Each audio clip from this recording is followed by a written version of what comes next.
not, I know that this next speaker is going to get you energized because I know that she has done that for us at Eastern Area Agency on Aging. I am now ready to introduce Emily Howe. For many of you already know Emily. She's a registered nurse, a published author, runs her consulting firm, Elemental with Emily, and you may have seen her smiling face at the Dreamer food truck. I first met Emily when Maine Savings sponsored an event at our Durgan Center, and they invited her to present.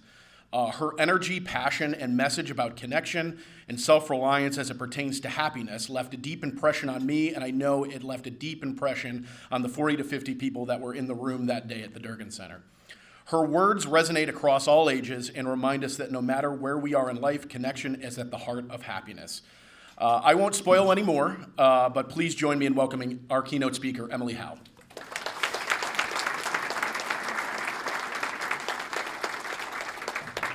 I almost feel like I don't even have to say anything else, right? Chris kind of delivered all the information. Does that sound okay? Volume okay? I'm going to have to put this over here. I thought I might be able to keep it, but we're going to have an accident. Oh, I don't drink. I have a terrible reaction to drinking. I break out in handcuffs every time. Terrible allergy. I stay right away from that stuff. My name is Emily. If you don't know me, I will try to fix that as soon as possible. I love to make new friends. I feel like it's my superpower, and I have a responsibility to use my powers for good. I am so pumped to be here and talk to you today because I have a captive audience. This is how I do my research. I want to talk to you. I believe firmly in a couple of things. One is that relationships are everything. We've already heard it today, right? We just heard Tabby, right? We just heard Tabby say that most importantly, she rattled through a bunch of things that really matter. And at the end, she said, most importantly, do you remember what she said? Community. What, say it again? Community. Community. Joy. Okay. Wah, wah.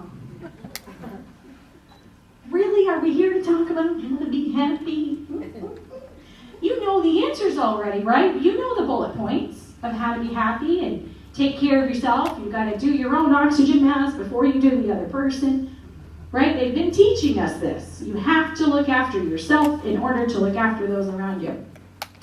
So the other thing that I firmly believe, one is that relationships are everything. The other is that the secret to happiness is looking after one another.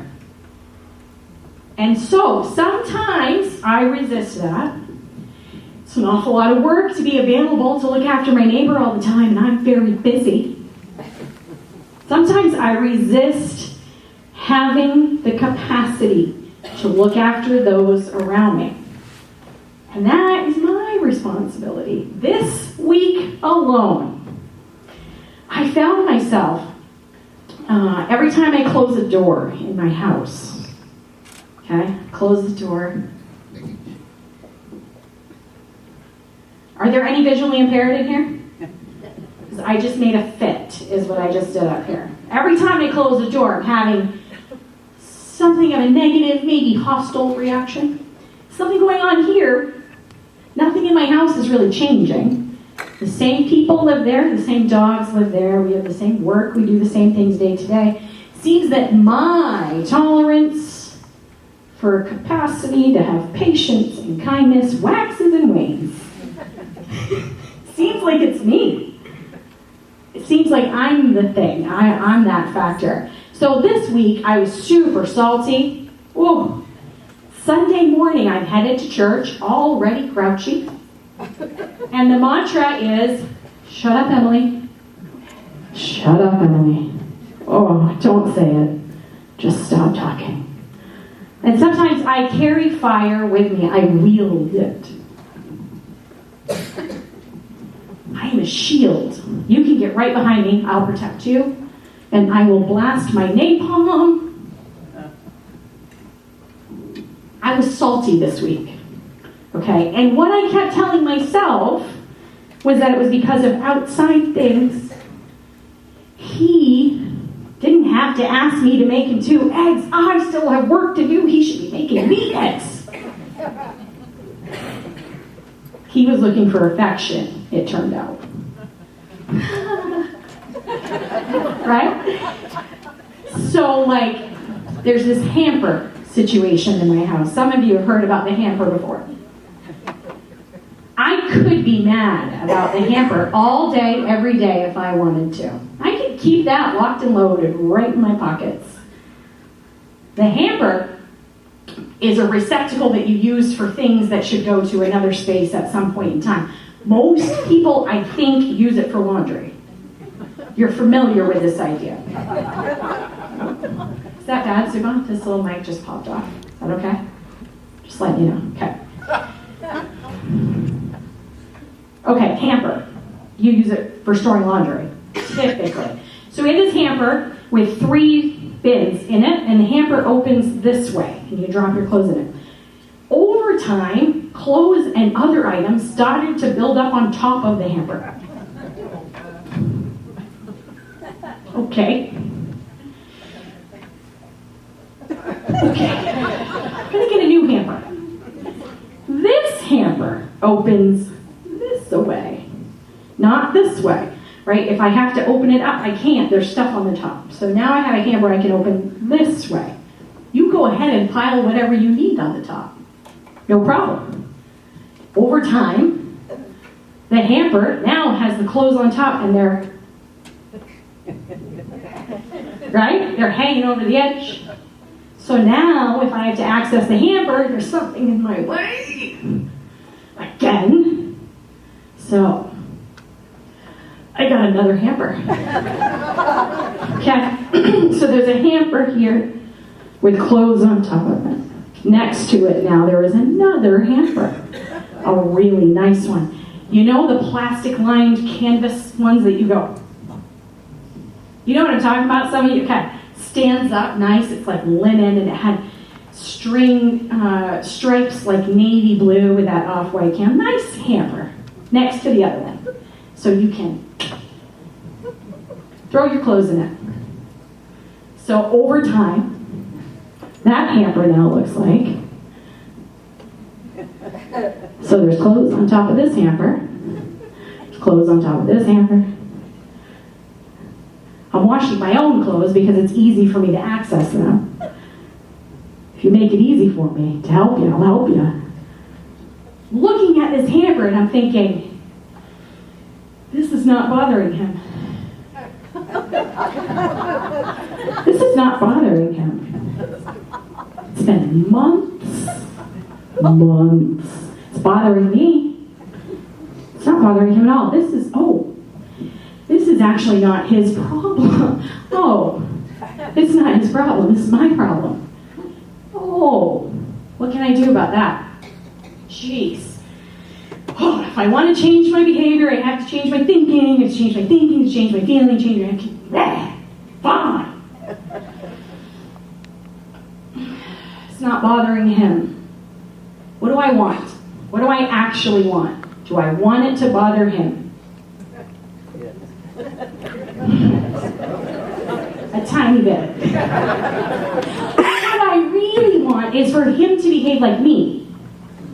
That's what I really want. I want him to think about it the way that I do, so that I don't have to do any work to have exactly what I want. That's what I really want. Well, that is unrealistic. So maybe that's not what I really want either. One day he started doing his own laundry. He ran out of clothes. I had implemented a new laundry process to cope with my stress. I had a process. I would reconcile the laundry every single day to the end that I would have more peace. It's not his problem. My problem. One day he started to do laundry. He interrupted my process. He didn't even know there was a process. He doesn't know there's a laundry process. This is all happening here. Lucky me, I am in charge of this. Lucky me. Good news. I am my own problem. Why is it good news? Because if my happiness was pinned on him behaving the way I want him to behave, I will never be happy. But maybe that's what I want. Maybe I like how it feels to be angry. Gosh, I really do. Feels powerful. Feels good. Fuels me right up. And sometimes I'll hang on to that for quite a while and create my own barriers to peace and happiness. Sometimes I find myself asking people these questions. Chris, you're going to give me a 10-minute wave, right? Okay. We don't have to worry about time. Chris is all over it. So there's 3 questions that I ask people. I like the number 3. And I'm going to give you my questions for now to marinate on a little bit. They're kind of big.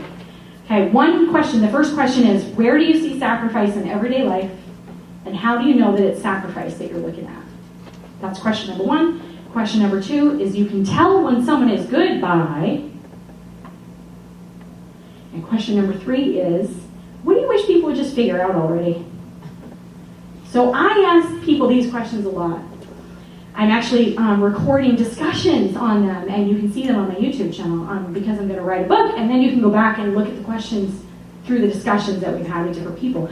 I'm learning about myself and how I feel about sacrifice and relationship development through understanding the people in my community. And since it's so useful for me, I thought, let me share in case it's useful for someone else. So one of the things that people keep saying to me when I ask them this question is, it's just as easy to be kind as it is not to be. What do you think about that? I'm just going to get a drink.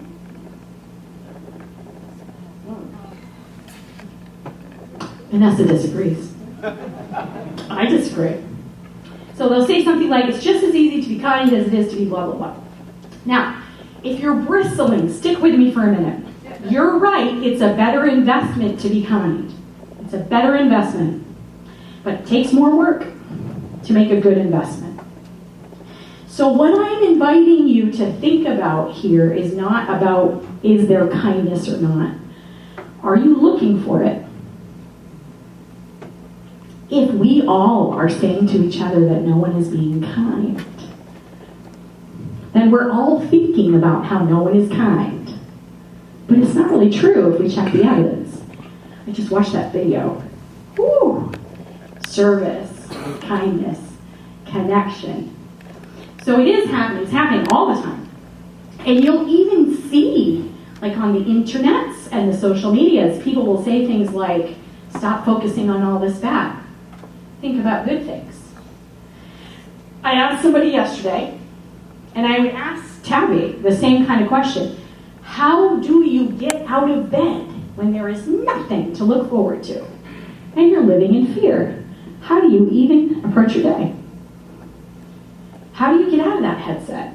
This one woman said to me yesterday, you've just got to have a peaceful mind.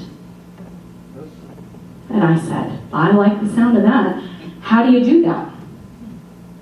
And she said, oh, we just do. Well, in my head, I'm complaining. I'm complaining a lot. How do you stop that? How do you shift that? So I said a little while ago, to change my behavior, I need to change my thinking. Thinking drives my feelings, drives my actions. These are not Emily ideas. I have teachers. I'm just good at talking, okay? These are not like original thoughts. I have many teachers. So we're talking about joy. We're talking about looking after one another, building connections in the community. And I'm asking if you look for kindness. If you're someone who says that phrase, it's just as easy to be kind. I'm not trying to shame you today. But I wonder if you're looking for kindness. It's much easier to see. Anybody work in here? Go to work every day, pretty much? Yeah, what do you expect to find on Monday? Monday. Wah, wah. And another case of the fun days. What do you think about, what do you expect to find Monday? Just the little giggles around the room makes me think that you're with me. Mondays are an eye roll kind of day. I'm inviting you to consider that if you expect to find a dumpster fire on Monday morning, you're much more likely to find a dumpster fire. And if you work with a team that you don't believe in, they can feel that. they don't believe in themselves either. Sometimes our thinking limits our capacity for excellence. Usually, my thinking limits my capacity for excellence. It's me. It's not your thinking that's limiting my capacity. It's my thinking. So here we are today to celebrate the Eastern Area Agency on Aging. I am a home health and hospice nurse. I am in these people's houses. I can tell you, point blank, those statistics are right. Do you have them handy, those two statistics about if you live alone? It was something like 50% more likely to have dementia. Do you understand what dementia means? It's a degenerative, progressive decline of neurological tissue. It's going to get worse. There isn't a cure. Okay, so if you're alone and you're aging, 50% more likely to have dementia. What was the other one? 32% more likely for stroke. That's 1 in 3. 30% more likely to have a stroke and suffer with dementia from being alone. We can measure the harm that comes from being alone. So I want to reinforce and emphasize with capital letters and bold print giant font how important it is that you're here today. You showed up today. We're all on the same page today. This is a room full of people who wants to look after one another, who wants to make sure that the aging community in this area is safe and has access to the resources that they need to have the highest quality life. Do you want to know the 3 ways that you can have the best rest of your life? Would you like to know? Yeah. 1, move your body safely as often as possible, much as you can take it. Athletes train every single day. Did you know that? When I started going to a gym, which changed my life, I got worried that I was being obsessive. No, I don't know if you get that feeling about me. I increased my membership to an unlimited access. So I sat with my coaches and I said, listen, I just need your help making sure I'm like functioning like an average human would function, not like an addict or something. And they were so kind and gentle with me and said, Emily, athletes train every day. It's like, hey, I want to be an athlete.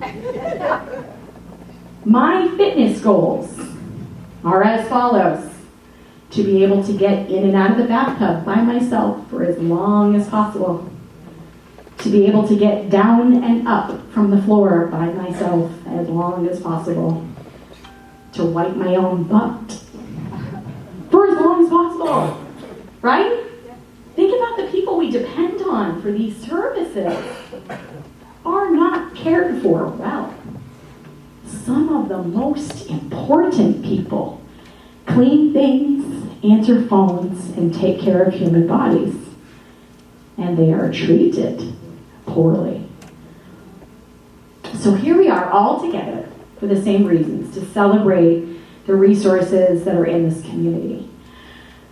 I'm inviting you to consider that we can increase our capacity for looking after one another, which is the secret to happiness, building those habits of looking after one another. And that my thinking is what limits me in that. And my thinking is usually what limits me in other places too. What about receiving service? How are you at receiving help?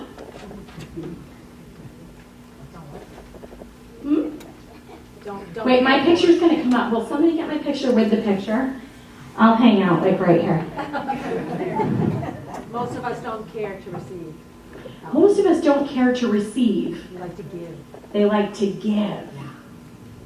How come? Why doesn't it feel good to receive service? Why is that hard? What's the barrier? Don't want to be a burden. Oh, so let's see if we can come up with a scenario. hard morning. I'm getting up, I'm getting going, I'm stiff. Maybe I have a walker or a cane or a brace.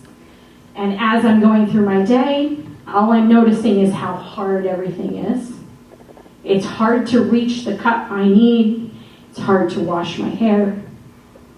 It's hard to think through the steps that I need to do to be prepared for my ride coming at 9:45 to take me to the doctor. It can be really hard and defeating. And I might say to myself, I can't ask for help. It's too much to ask. They have to take my walker in the car. They have to take my wheelchair in the car. I have my grandkid today. That person needs to be delivered as well. It's just too much to ask for. It's too much. It's a lot. Then I have my oxygen tank has to go. It's a lot. I'm just not going to ask for help. It's not worth it. It's not worth it. It's too much work. How would you advise that person? Ask anyway. I heard something. Ask anyway. Ask anyways. You would advise that person to ask for help anyways. Okay? No? I'm not asking. I'm not asking. I don't like to ask for help. I'm very self-sufficient. Just ask me. No, I don't want you to come shovel my driveway. I'm doing just fine. Leave me alone. I just want to be left alone. Thank you very much. What happens when somebody asks for your help and you find out you are qualified, prepared, and available to help? How does it feel?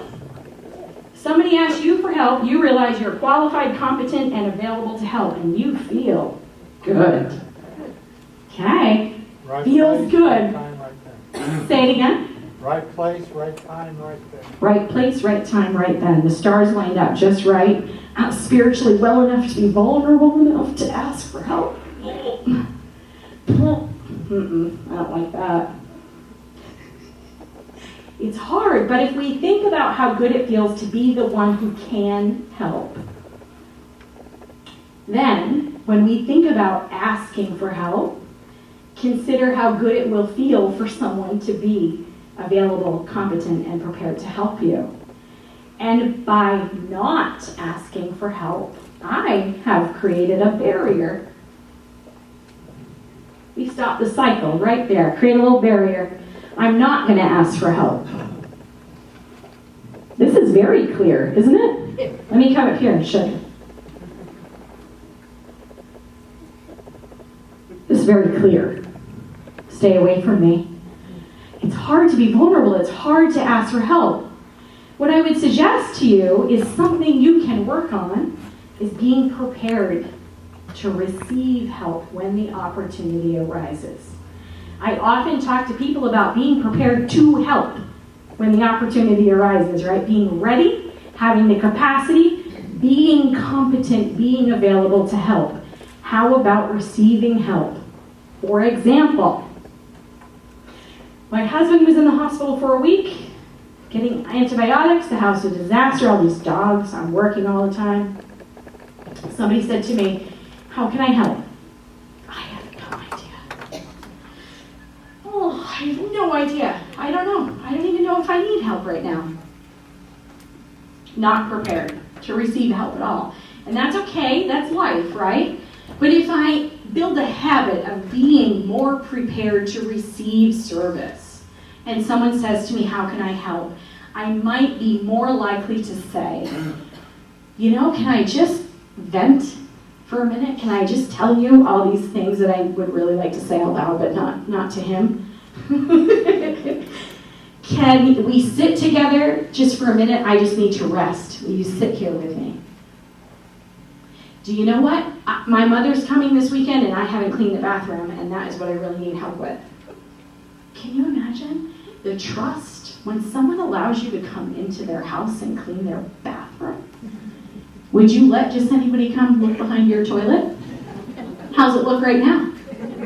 Right? That's a level of trust and intimacy that is magical. To be invited into someone's home to give service. is a magical opportunity. These are the things that heal our hearts and heal the community. What matters is looking after one another. The Eastern Area Agency on Aging is fully committed to that. Fully committed to that. They are custodians for our aging population. We have the capacity to support this team. The more support that this team has, that means the more access people will have. The ones that we were hearing about this morning, it's hard for them to get there. Cost is involved. What if you live in Maxfield? You're not on anybody's way to get to the Durgan Center. There's no bus going, Lynx isn't going to Maxfield. How can we get them involved? Well, I have good news. We don't have to solve that problem, but we can support this team who's working hard to solve those problems. The biggest thing that we can do for each other is encourage each other to build habits of looking after one another. I can't make you happy, you can't make me happy. It doesn't work that way. If it did, you would be responsible for my happiness. Lynn's smiling at me like, she's like, I can make you happy. And she totally can. She totally can. But right, like motivation comes from inside, not outside. We can build emotional self-reliance to help us be prepared to receive service and build on our desire to increase our capacity for looking after one another. If I am not a human citizen who is able to be there for my neighbor, there's some things I could do to increase that capacity if I'm willing, if I want to. And if I don't, that's okay, right? I was salty this week and I wanted to stay in it, clearly, for a couple of days. I sat right in it. I even realized that it was me and I was just sitting in it. And I did that through gritted teeth thing, like the hamper, okay? I'm thankful that I'm healthy enough to have a process for my laundry. Thankful that I'm healthy enough to take care of it all the time, all by myself. So thankful. Sometimes it's through gritted teeth for a little bit. And eventually, with the help of my community, I become more peaceful inside. Might even accept those ugly things about myself that I so clearly avoid thinking about. Right? Sometimes it feels good to be angry, that's okay. When I realized that I was spinning in this little self-generated perpetual anger storm, I wanted to put less energy into that. I don't have time for that. Who does? Sit around and complain? My gosh. Imagine we're out having lunch. How much time do we have? Where are we? You haven't even looked? 12 minutes to go. Good. I'll give you the 10. Okay. What were we just talking about? Going out to lunch. Thank you. So let's imagine we were out at lunch. Let's say we're going out to lunch later after this, because the meeting after the meeting, right? So we go out to lunch and we're eating, we're chatting, and I realize over the course of this lunch that you don't like pickles. And I am blown away. I thought I knew you. Man, we've been friends for a long time.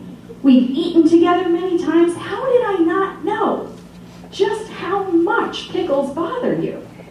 So all I can think about now is how you feel about pickles. All I can think about is, gosh, she went on and on and on about how awful these pickles were in this particular pickle. You know, what a waste it was. Awful pickles. I thought, yeah, I'm obsessed with this idea that you don't like pickles. Well, 25 minutes ago, I loved you.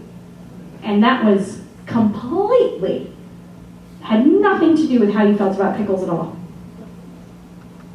So I probably can still love you, even though now I know how you feel about pickles and I am still shocked.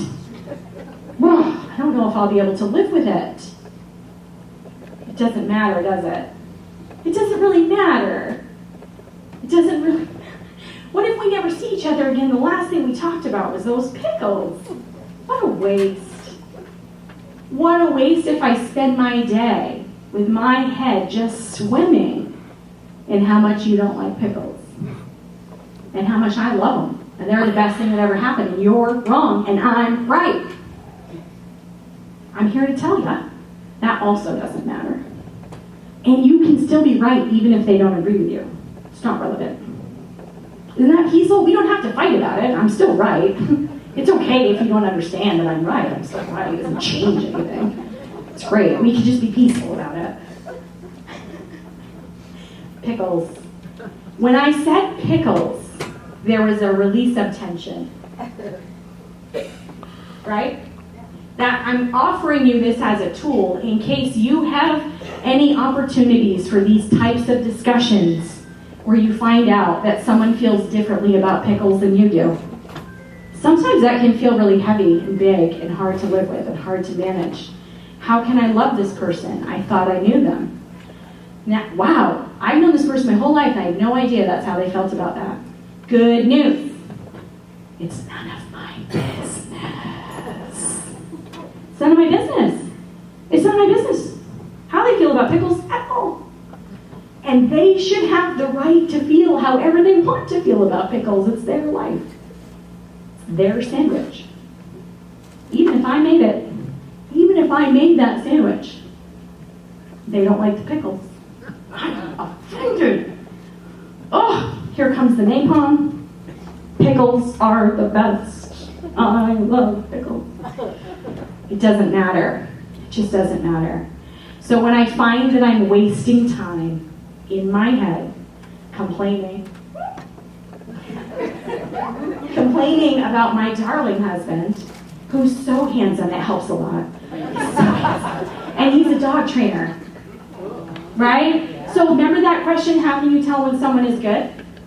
Dogs love him. So when I get mad at him, I can use that if I want to change my thinking and my feeling. I can push that easy button. That's what we call it at my house. We use the easy button. You remember the commercial? That was easy. Push the button, it goes, that was easy.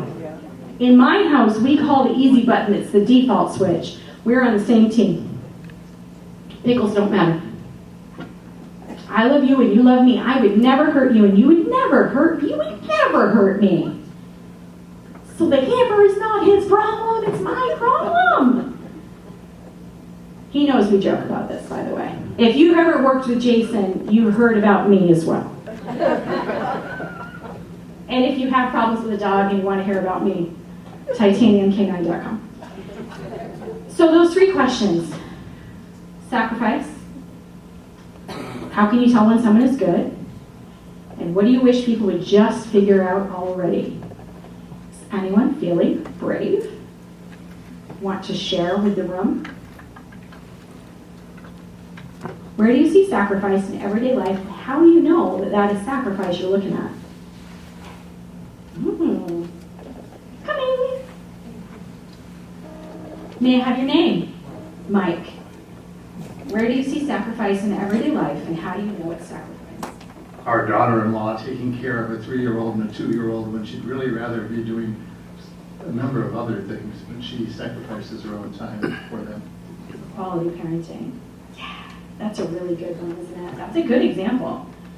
Anyone else? A burning thought to share? Yes. Coming to you. May I have your name? My name is Jackie. Hi, Jackie. Hi. I just want to say that I think the fact that I have 3 lovely daughters, and daughters have your back. Yeah. And I've been through, in the last couple of years, 2 strokes, AFib, and a pacemaker. Yeah. And I'm still kicking because I have wonderful family to take care of me. Thank you, Jackie. Thank you for sharing that. What a wonderful thing to have a wonderful family. Most of the work I do as a home health and hospice nurse, they don't have wonderful families. They don't. I spend a lot of time trying to help that family get on the winning team with me and the patient. This is the winning team over here. It's okay if you don't join us. We're still the winning team. You can come with us or you can be on your own, but this is a higher outcome this way, right? Sacrifice. Most people talk to me about their parents when we talk about sacrifice. And a lot of times people don't relate their own sacrifice to being meaningful because it doesn't compare to their parents' sacrifice. Isn't that interesting? Some of my friends that I have talked to have explained that sacrifice is connected to suffering and oppression. Isn't that interesting? We all sort of have our own definitions for these words. And when we sit down to a table to discuss a topic, it's nice if we can understand each other first. How do you define sacrifice? So question number 2, you can tell when someone is good by, while you're thinking about if you want to answer this question. I usually get 2 types of discussion. One is that question is terrible. You can tell when someone is good by, because good compared to what? What do you mean by good? What is this good, bad, binary language? I don't like it. But everyone seems to have an answer. Right? They don't like the question, but they do have an answer. How can you tell when someone is good? Do you know? Their kindness. Okay, good. How can you measure someone's kindness? Where do you see it? What's the evidence of kindness? Service before self. Service before self, nice. Looking after those who cannot look after themselves. Good, yeah, I'm coming to you. How can you tell when someone's good? Sacrifices they make for others. Oh, nice, right back to sacrifice. Yeah, so if someone is willing to make sacrifices, they're probably a good person. Thank you, that's so kind. Did you see that? She moved the chair. She anticipated that I might trip and fall and moved the chair for me. That's very kind, thank you. I think that making a sacrifice is any time that I put my own selfish impulses aside to try and understand you or try to understand what you need. Right, so I'm mad about the hamper, but maybe I could try to just understand. My darling's a one-legger. If I tell you he's an above-the-knee amputee, sometimes that's harder to understand. He's a one-legger. We have a lot of fun. But imagine you're a one-legger, it's the end of your day, and you're taking your dirty clothes to the hamper. Might be easier just to toss them, don't you think? Then hop to the hamper with clothes in your hands, open the hamper and put the things in. Might be easier to toss them. Maybe I could give a little grace for that. Maybe I could try to understand where he's coming from for myself. It's not his problem. I'm not trying to understand him for his benefit. It's not his problem. I want more peace. I want to feel peaceful. He's not going to behave like me. I need to change. How can we tell when someone is good? Those are really good. Sacrifice, the dog thing, right? Come on. Everybody knows that, right? If dogs love you, you're good deep down inside. That's my easy button. Bop, bop. I love you, you love me. That third question. What do you wish people would just figure out already? This is usually where that kindness thing comes in that people talk about. It's just as easy to be kind. Disagree. Firmly disagree. Much easier for me to be snarky, sarcastic, offhanded, even unkind. It's a much quicker reach for me for that. There's a little more labor involved for me to be kind, to be prepared, to have the capacity and competency to be kind when the opportunity arises. That's on me.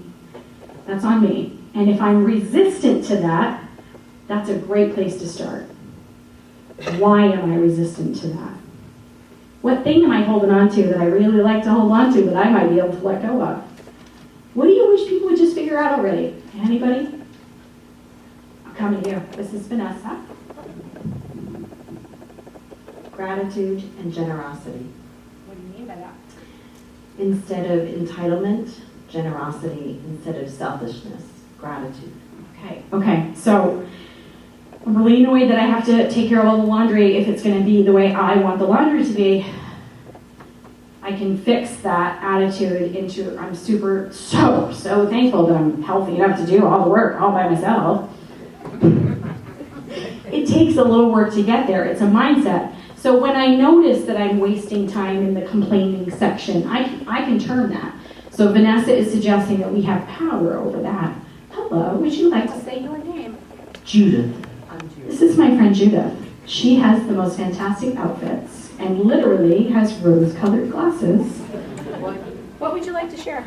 I think forgiveness, because people who are kind aren't always kind. And we need to say, okay, they're not always kind. We forgive them. So you forgive me for being a rotten, salty dog all week? I didn't experience it. I didn't experience it. So I easily Thank forgive you. goodness. But I also forgive Ray. Yeah, right. Who's with me? My Oh, well, he's been very generous sharing today as well. I'm really proud of him. Oh.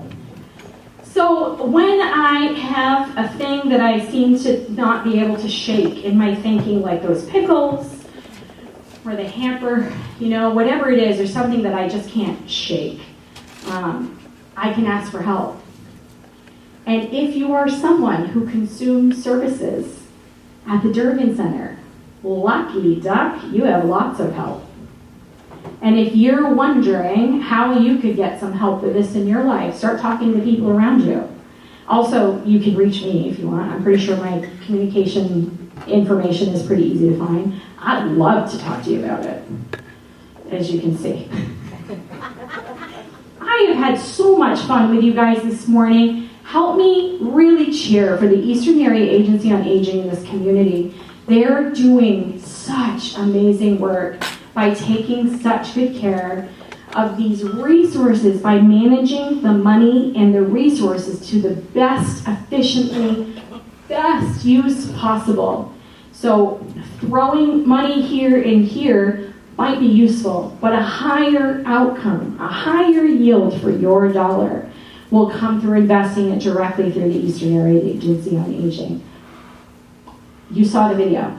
That's real. Every time you go in there, it's just like that. People are happy, they're talking to each other and looking after one another.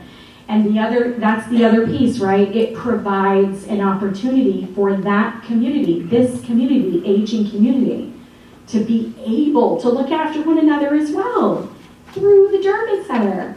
It creates and cultivates that opportunity for them, which we have just agreed is critical to having good wellness. So the three things is move your body healthy, safe as much as you can. The second thing is to eat real food as much as you can. And if you know someone doesn't have access to real food, that's a great place to throw some research money. The third thing is to take care of your mental and emotional health. Those are the three things that you can do that will make sure you have the best rest of your life that you can have. The secret to happiness is to build habits of looking after one another. It's the best news. Thank you for having me today. I can't wait to see you again.